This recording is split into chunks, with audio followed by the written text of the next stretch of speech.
Thank you, Mr. Chairman, for the possibility to speak. Thank to the panelists for an interesting discussion today. My name is Наталья Наталина, Human Rights Platform Успішна, Варта from Ukraine. And I want to pay your attention to the next question. Parliaments can be not only key actors in the protection of human rights, but also a major threat to democracy.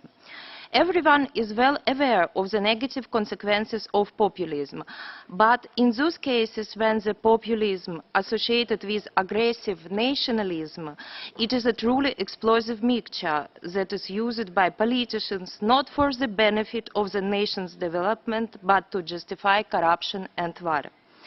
I'm talking now about Ukraine. Yesterday we celebrated the 5th anniversary of the so-called Revolution of Dignity.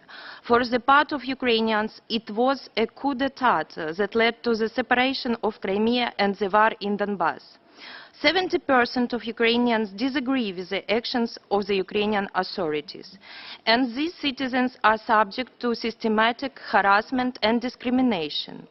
The decisions of the Ukrainian parliament over the past 5 years are not aimed at reconciliation, but at pitting Ukrainians against each other. None of the laws defined by the Minsk agreements that are necessary to stop the war in Donbass, primarily on amnesty, have been adopted. The Parliament has increased criminal responsibility for those people who have alternative thoughts and opinions about conflict in Donbass. There are so-called separatist articles of criminal code. They threaten people with up to 15 years of imprisonment. There are the journalists Vyshinsky, Muravitsky, Vasilets, Volkov, Katsaba, and more than 400 users of social networks because of their publication posts and shares. The parliament banned 30% of the population of Ukraine from watching movies, from reading books in their native language, Russian.